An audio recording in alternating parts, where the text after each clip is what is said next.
I'm going to be showing you how to make a 3 and 5 knuckle hinge. This is a universal butt hinge that can be applied to any custom piece that you design, and it's not restricted to a specific kind of design or specific bracelet or piece. It is a universal hinge that can, the principles can be applied to any piece that you design. So let's get into it. Okay, I'm going to be showing you a basic butt hinge, and this is going to be on 18 gauge metal. You can use brass or copper or silver for this. The only trick is you're going to need to find first your telescoping tubing. So you need telescoping tubing, which is tubing that slides in and out of itself like a telescope. For the demo here, I'm going to be using 1/8 inch tubing, 1/8 inch OD tubing for my knuckle material. So that's going to be the outer material that's going to be soldered onto my, my piece. And I'm going to be using 3/32 tubing or rod for my pin. And these materials fit really nicely inside of each other. When you're buying this stuff at the hardware store, however, you won't know the inside diameter. All of the tubing is measured with OD, which is outside diameter measurements. So for instance, this package says this is 7/32. This is what you guys used on your solder holder. And you'll see that I have no inside diameter measurement. So a lot of times what you have to do is either take it out of the package or find the K&S assortment at the hardware store that's outside of the package, and just try them out, see what material fits in and out of itself. So you want to make sure that you have material that fits really nicely and doesn't have a gap.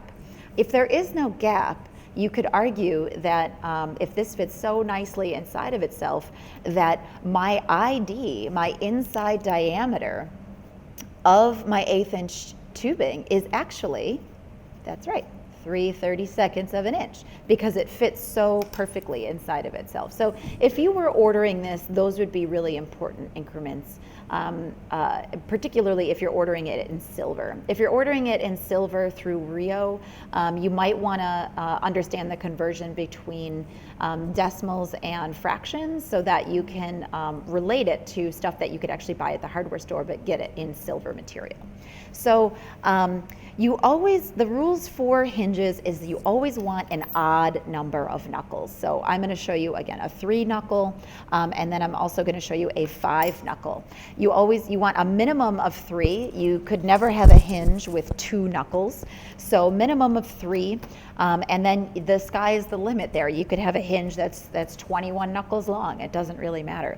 But the goal here is that the odd number of knuckles allows you to have a support on the top and the bottom of the hinge with the same side of material.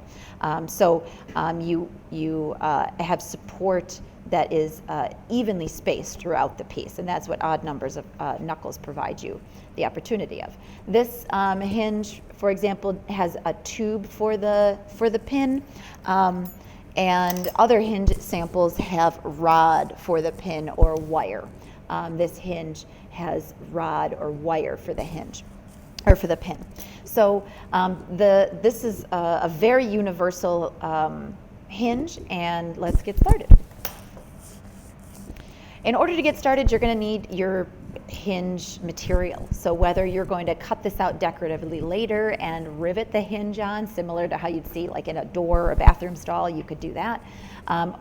Or this becomes the primary platform for your piece. This could also be applied to a box. Just extrapolate that to a different scale. You're also going to want to check out our handouts on Canvas. There are multiple handouts on Canvas, one of which is a handout from Nancy Hamilton, and she has really beautiful illustrations to help you along the way. So get your material and get your handout ready, and then you can supplement it with this video. There's also another handout just labeled Hinge Demo, and that one is really good as well, and you can, if you print it, you can illustrate on your own to help you follow along with the demo. So I have my material, and then I have my knuckle material, and now I'm gonna, for my 3 knuckle hinge, I'm gonna figure out exactly how much tubing I'm gonna need for my 3 knuckles. So I have my arbitrary dimension, because it's based on my really specific design, right? You each have a unique design, and this is a universal kind of hinge that can be applied to your design. It's not really regimented and specific for one piece. It's universal for all pieces. So you can use a tubing cutter. There's a couple different kinds of tubing cutters. There's this kind that works on the bench. This is my preferred tubing cutter. This is my go-to in the studio whenever I use a tubing cutter. This is also a tubing or rod cutter, but I find this one to be a bit more cumbersome.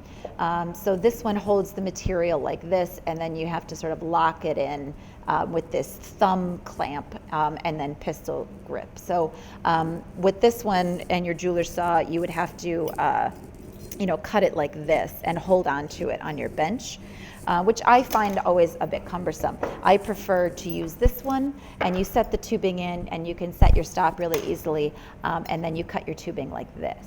So once you figure out, let's figure out our hinge knuckle length. And again, I'm going to show you this really intuitive way of doing it. So it's not really measured out that carefully because my design is really unique, right? My design is whatever I came up with and sketched in my sketchbook. So I'm going to come up with my two identical outer hinges.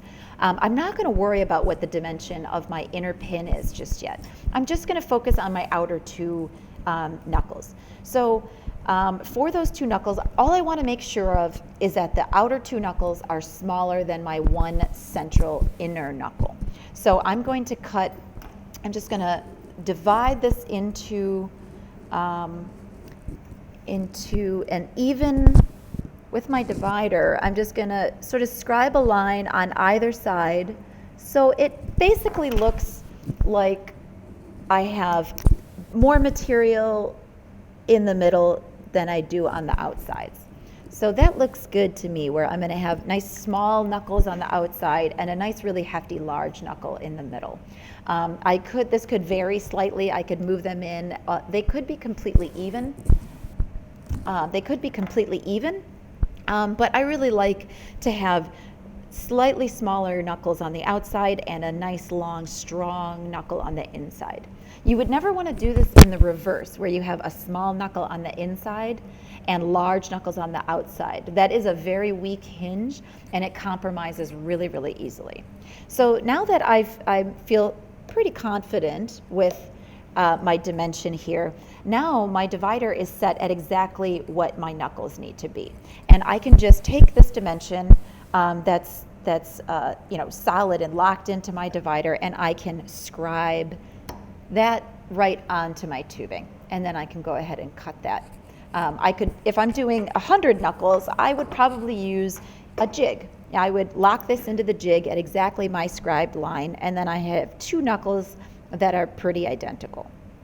The trick with the jig is you want to make sure that the material is really squared off and straight. My material looks relatively straight, although it does have some filing on the very end of it. So you do want to make sure that whether the material came crooked from the factory or you cut it off arbitrarily and you're finding some random piece in the studio, but that area is really, really nice and flat.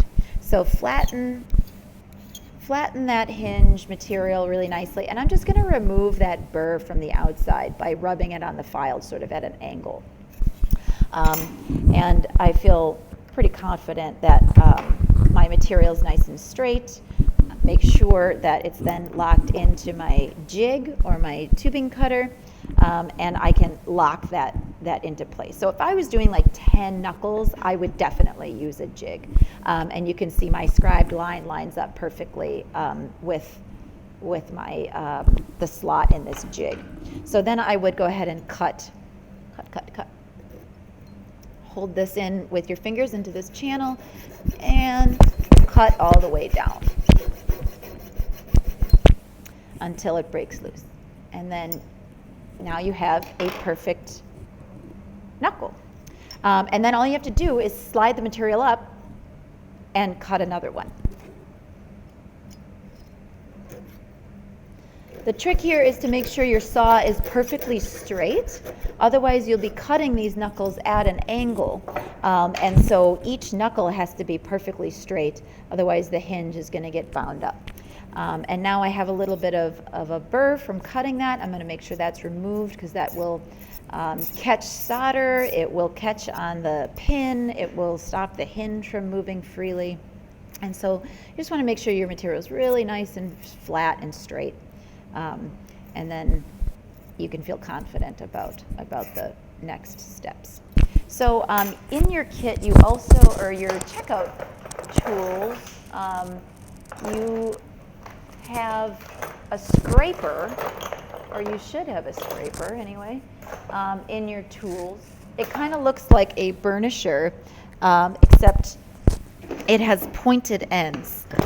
Scraper is one of my absolute favorite tools, and I have invested personally into a really, really nice scraper, and I think it's a really great tool for you guys. I don't like to demo with tools that you don't have available to you in the studio, however, so I'm just using the studio scraper.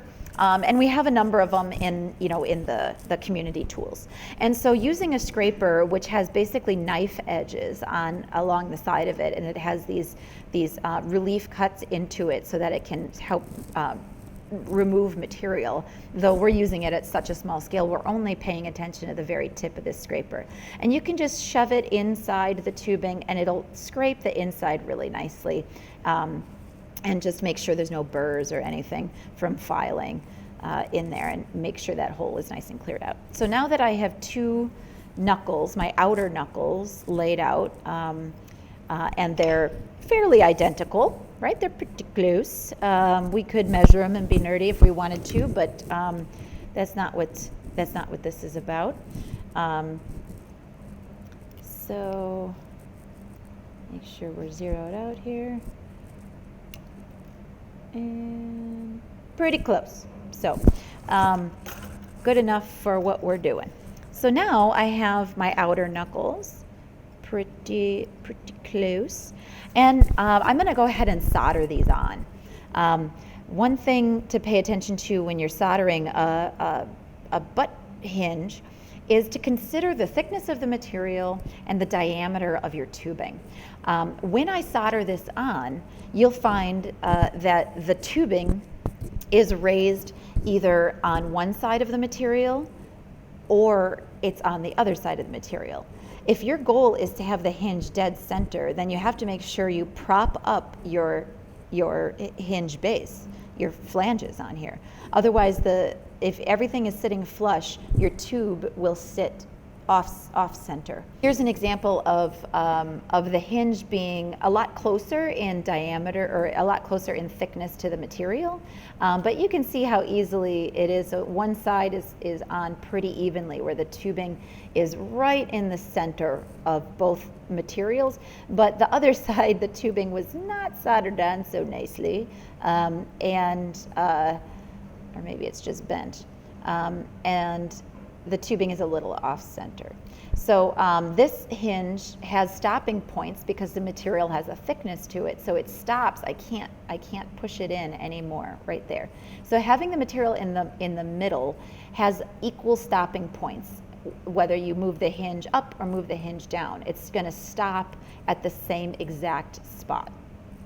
If you have the hinge that is flush on the back, this is a cool hinge. If the hinge is flush on the back, then it's going to stop at a perpendicular angle. It's not going to collapse as much, but it will collapse completely in the opposite direction. So if you want it to close like a book, this is the hinge for you.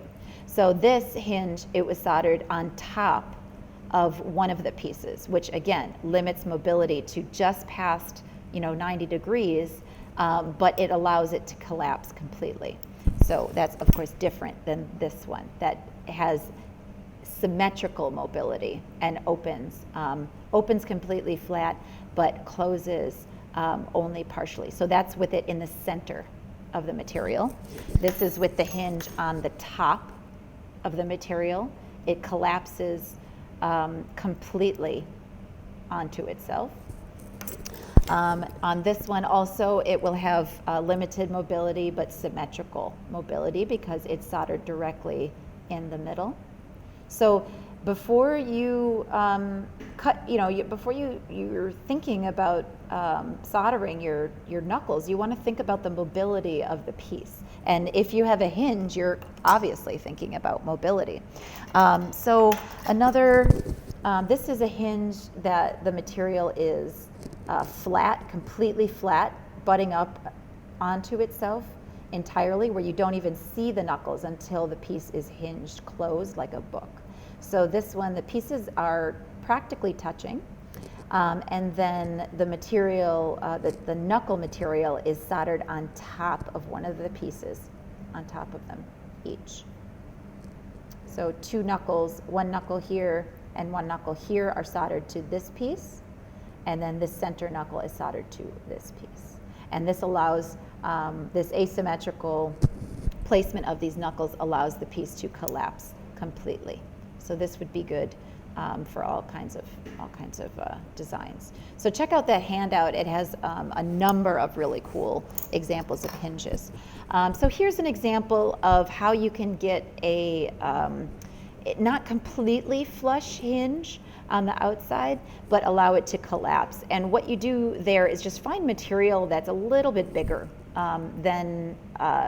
than usual for something. Obviously, the hinge is a really dominant aesthetic feature to this piece.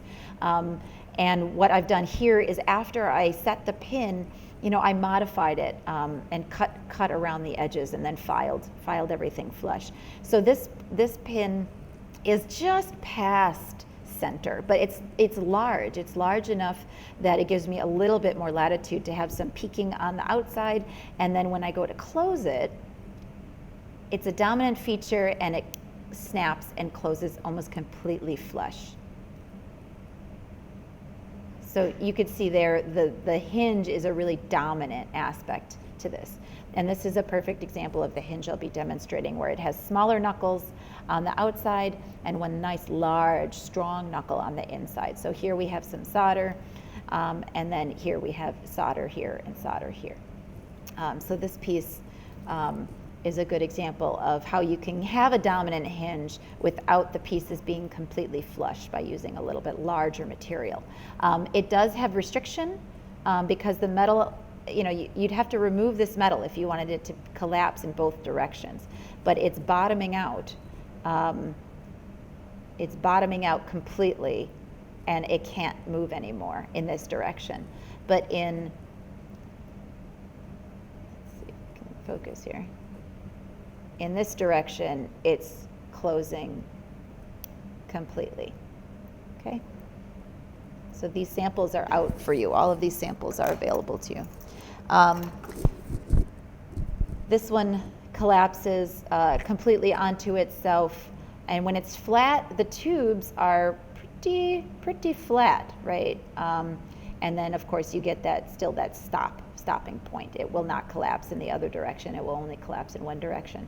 And that's from having the hinges slightly, flush with the metal. So this would be, it's laying completely flush on the fire brick, just like that. So like this one, which restricts the movement in either direction.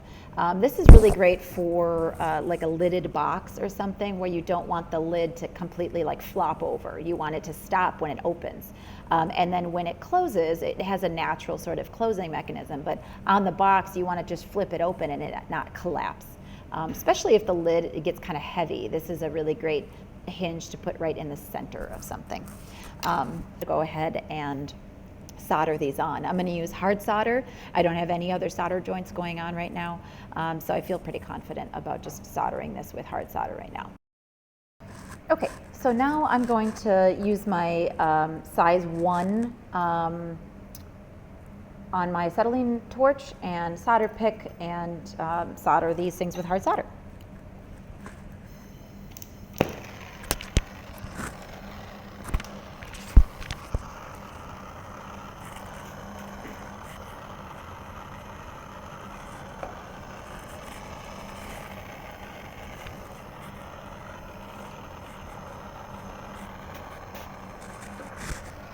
And that happens, there's no tension on here, so just roll it back into position and you're good to go.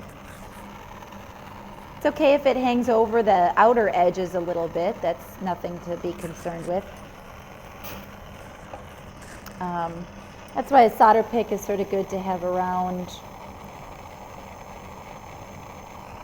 And you can just, the flux will, once it gets up to temperature, sort of lock it into position.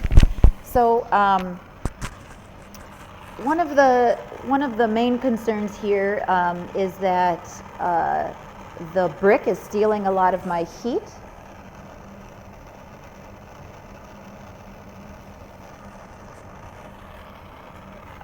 So it's important to make sure that the tubing isn't the only thing getting hot right now. So I have my solder into position. I have just one piece for each. I don't want this to get out of control here. Okay, so I'm just going to flux and solder these little knuckles on. So I have just one tiny little piece of solder set up for each.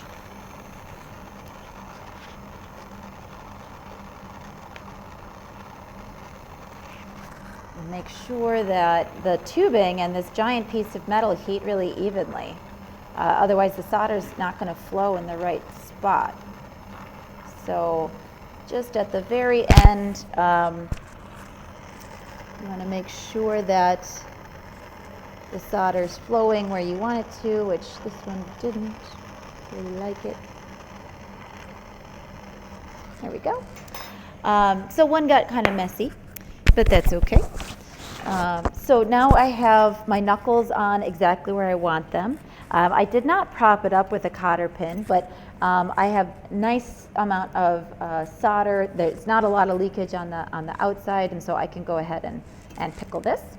So instead of mathematically figuring everything out ahead of time, what I've done is created my measurement off of whatever this ended up being. So now I have exactly what my center knuckle needs to be, and I can go ahead and measure and cut that center knuckle right now. So now that I have soldered my knuckles together, now I have a rigid measurement, a fixtured position of which to take a measurement. And I can just use my divider for that. I could measure it out exactly. Also, I could, choose to do it this way, and that way I have, exactly what my measurement is, and then I can just take that exact same measurement from my caliper and apply it to the end of my tubing material. So I had the inside diameter, or the inside dimension, and then I can easily just translate that to the outside dimension, and mark my piece and then cut it exactly in that one spot. I can also do that with my divider if I measure and then mark it, and you can see it's exactly the same there too. So I have my inside dimension, and I'm going to cut it just on the outside of that line. You could use the jig if you wanted to, if you're not sure about making your saw really nice and straight, if you're uncertain about that and don't have as much confidence, because keeping the saw straight is really important. When I make hinges, I rarely use a jig. I just sort of eyeball it and then make sure things are really straight. But you want to make sure that if you're not confident in your ability to have straight material, that you find tools that help you cut things straight, so that you're not making more work for yourself.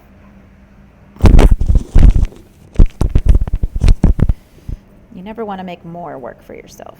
Okay, so now I'm going to cut my middle knuckle here. And dropped it on the floor. Like I always say, 20% of your time is looking for things you dropped on the floor. And then you're going to want to make sure that that material is really nice and straight. So mine was slightly off. Some people use a jig to make things straight, and you can absolutely do that. I never do. And it's just a preference, right? If you trust your laser beam that's in your head and you get better at using that, then it's just your preference, your style of working. So I feel confident about that, and then I'm going to go ahead and use my scraper to remove any material inside of there, and I'm going to test fit it. I'm going to make sure that it fits really nicely and it's nice and snug in there. You don't want it to have too much play back and forth, so you want it to fit really, really nicely inside of that space. If it is wobbly or not fitting properly, then you're going to want to recut it and make sure it does fit nicely. So now that I have my middle knuckle, I can go ahead and solder that middle knuckle to the other side of my piece. If you want to, you can insert not one, but several pieces of pencil lead inside of there to create a really nice seal so that the hinge doesn't move at all. Or you can just mask off the solder seams on this, or if you trust your ability to solder, just go ahead and use medium solder on this middle knuckle and you can solder it assembled. The trick would be then to make sure that you don't accidentally solder these knuckles, the outer knuckles, to the second piece. Right? If you solder that together, you're just soldering the whole thing together. So you want to make sure that you're confident in your solder abilities, and if you're not, what you can do is take a little bit of whiteout and then white out these areas to make sure that not only the solder won't flow, but that you won't accidentally solder this to the other piece. Okay, so I have a little bit of whiteout here, and I'm just going to make sure I can't accidentally solder my knuckles, my outer knuckles, to my second piece. So you're just going to kind of protect all that area, anything you don't want to be soldered. And now I can put these together and go ahead and solder. All right, let's go. Okay, so now that I have things up to temperature, I can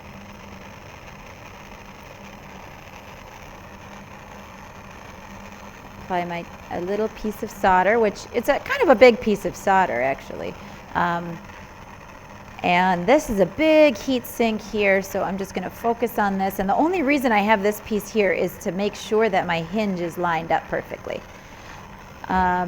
So make sure that, there we go, got it to flow. I was favoring, because I was distracted watching the screen here, I was favoring the sheet metal and then ignoring the tube. And when I ignore the tube, the solder wants to just melt wherever the torch is. So you want to make sure that you're paying attention to what you're doing, and maybe you're not teaching while you're giving a demo. So I successfully did not solder these two pieces together. And now I have a 3-knuckle hinge. And now I have my nice 3-knuckle hinge. It fits awesome. And I'm going to go ahead and insert the pin. And sometimes this, oh, I dropped it on my way to the pickle here. Sometimes the pin does not want to go in all the way right away. And it takes a little bit of effort to do it. The smaller the hinge and the more knuckles, the more you have to sort of coax it into position. So this goes in relatively easily, and I'm going to go ahead and trim the end of this. I'm not going to worry too much. I'm not going to worry too much about it being that straight. I'm just going to go ahead and cut it.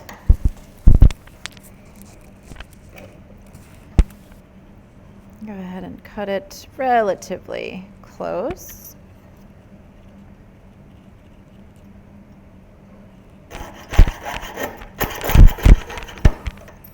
All right. And this allows me to still be able to get in there and refine that edge with a file. And I can deburr it a little bit. I can also get in there. And this end is all janky, so I'm going to go ahead and file that end. Nice and straight. And now I'm in a position where I could just set this just like a tube rivet. So I just want about 1 millimeter or so, or even less on either end. I have about 2 millimeters here and about 2 millimeters here. So I'm going to want to file those down and then go ahead and set that rivet. In order to set the rivet, you want to make sure that you have steel plate or use your bench pin, and then you can go ahead and set it with your center punch, opening it up a little bit with your center punch, and then I like to move in. After that, I move in with some nice dapping punches. So I'm going to go ahead and just set the pin, and here.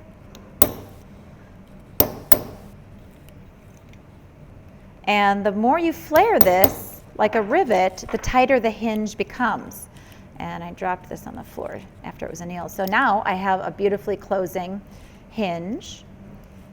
This one is off center. I decided not to prop it up so you can see how flush it is on one side, and the tube is predominantly on this side. So it closes completely, and then it will stop just a cute of 90 degrees. So nice 3-knuckle hinge right there.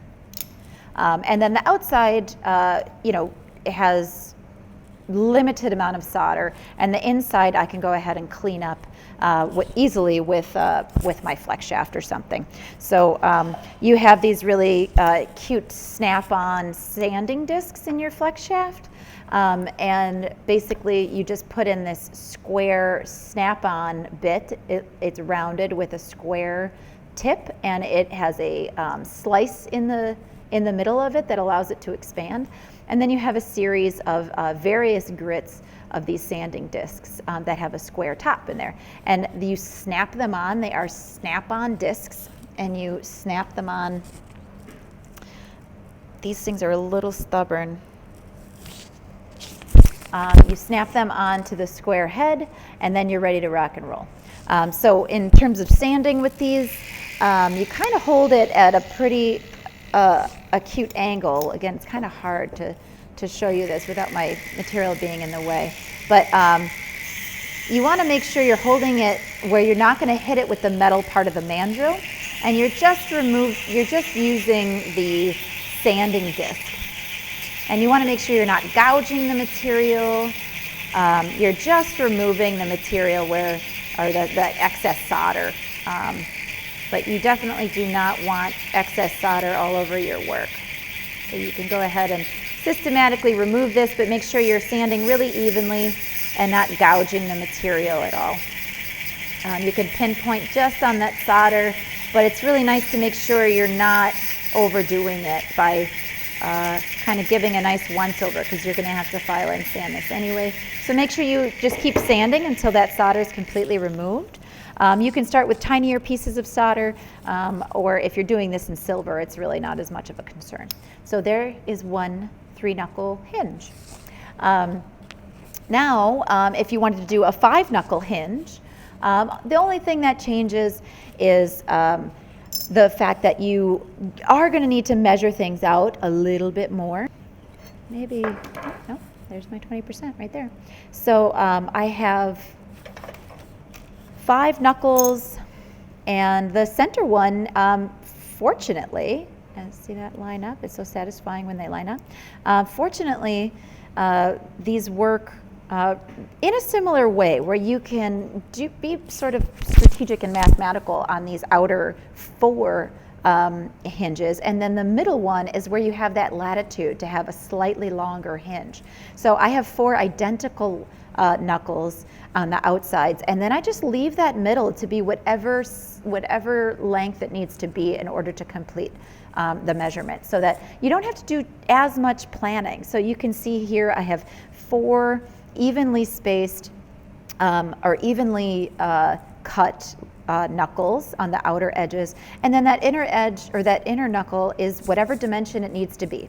So I would solder these outer ones on, or solder the 2 on, and then you can work out the measurements on the other 3. after those two are in position. That dictates what the measurement should be for everything. And there's no reason that you can't have a longer hinge and have it stick out on this end. You can just lop that off. Another cool thing that you can do with hinges is after you've pinned it, and if you use a solid pin instead of a tube, you can just cut the hinge completely. You can lop it off at any area because that pin can just be reset. So if you're not using a tubing, you have a lot more latitude and you can actually have something completely flush. And there are some additional handouts. This is a little loose. There are some additional handouts that talk about really cool flush hinges that are super simple to do. But you have to make sure you either use wire or rod for the pin, not tubing. Tubing sort of defeats the purpose. Okay, so now that you know the basics of a hinge and a little bit of the flex shaft, additionally, make sure that you have really even heating. You're not recording yourself while you're doing a demo, but even heating is going to be really helpful to you to make sure that you don't solder pieces accidentally together. But I'll have this out for you as a reference, and of course all of these other hinge examples. So for now, I'm just going to share with you some other hinges that I have out, and now that you kind of understand how they're made, you'll have a better sensitivity for them. So here's a really cool, like, just roll out hinge that really isn't complex at all. There's an internal pin. This is a T-infuser. There's an internal pin that rides along this whole rim inside of here. And then this hinge part is just rolled over. So there's no soldering involved in this hinge at all. You could see that rollover is, it looks like a hinge, but it's just a piece of metal that's just been rolled over in a clever way. So there's that hinge. There's also this container that has a riveted on hinge. So the hinge is a separate piece, and there's a 3-knuckle hinge again, where the center knuckle is always the large knuckle. You never want a small knuckle in the center of a 3-knuckle hinge. 3 knuckles is the weakest hinge, and so you always want to strengthen it by having a really long knuckle in the middle. And then you can see here it's riveted in. So the hinge is made separately and then riveted on, which you can totally do. You don't have to try and come up with a complex way of soldering it to your piece. Here's an example of how you can modify a hinge before you rivet it on. If you don't want to be all lame like that square one, you can have it look somewhat decorative. And so you've modified it after you solder it. So we just soldered this, and we can go ahead and cut this out into any decorative kind of hinge that we want. And so this one is also set with a tube, which you can absolutely sort of cut and then reset that tube pin, no problem. Here's an example of using a hinge as a mechanism. So here's a gimbal that is using a 3-knuckle hinge. And so we have the outer edges, the outer knuckles are smaller. The inner knuckle that creates the gimbal is the longest one, and then it's set with just a piece of wire on this small silver tubing. So 3-knuckle hinge can do more than just hinge. And another example of basically a 3-knuckle hinge is I have my small outer knuckles that are actually built into this large piece to create this gimbal. And then the long pin, or the long knuckle, is in the center. And then this is pinned, and it was soldered shut on the outside because it was a fixed situation. So I just soldered the pin in on the outside here and the outside here. There, I didn't solder it. You can see it's just completely flush and fits perfectly. Another knuckle, this is a 5-knuckle hinge on this small piece, and you can see the material closely matches the thickness of the silver. So the tubing material is the exact same diameter or the same measurement as the thickness of material. So it sort of goes away and blends in completely. So this is another hinge that is going to restrict itself when it's open, and then it's going to close completely. Then we have a hinge on a curved surface. So this is an example of a hinge on a curved surface. This is maxing it out, right? You want to find the flattest area. So like any locket or anything, you always want to find the flattest area. So this is a die-formed oval, and then the hinge was just, it's just slightly on the curve, and so it doesn't open the best because of that. It has like this weird like extra friction point that makes it open kind of funny. So again, long hinge in the center and then 2 outer ones. This piece would have been perfectly fine with a hinge, the same length as this entire pin. This is a really extensive pin. It's ridiculous, or this one knuckle. It's a really extremely big hinge for this. It's a little overkill. I could have probably done with like a smaller hinge, a 5 knuckle smaller hinge like this. Small, delicate pieces that open over and over again do benefit from more knuckles and less smaller material. Here's another example of a hinge that is just a series of pieces that are riveted together. And this has an even number, but you can do it with an odd number, where this would be fixed onto an object, and then you could hinge the material like this. So this is just a rivet style hinge where you're just layering a bunch of materials together to generate a hinge. This is using a hinge as a clasp. So this is a 3 knuckle hinge that you could solder onto something on both sides. And then it has a clasp that is exactly like a hinge, except for allows it to open up. This is actually seen very commonly. You can analyze how this thing is made. It's out for you. You can see how this is made, but it can blend in. So the hinge can be the clasp and can be an actual hinging mechanism. It can do both things with the same principle. So here on this piece, there is a channel that is in here. And there's one, I have this one that's completed, and I have one that is half done, and you can see sort of how that process begins. So lots and lots of versions of how to make hinges, how to apply them to things. This hinge is completely flush, and then the piece was cut, and then the tubes aligned onto this piece. So the hinge becomes a really aesthetic element and adds a lot of movement and motion to the piece. This is a very cool hinge to do. This is also in your Complete Metalsmith book. And then, thinking about tubing, this is a weird student sample that got totally messed up, but the knuckles sort of soldered together in a weird way, and then soldered the pin in there also. But I just really like it as an example of how you can have sort of a key mechanism that sort of locks things into place. If you wanted to close them or hinge a clasp around your neck or something, you solder tubing on, and then you can pin it with a larger mechanism or a larger, sort of tool on the other end of your piece. So all these samples are out for you. So another example is this commercial sort of office supply.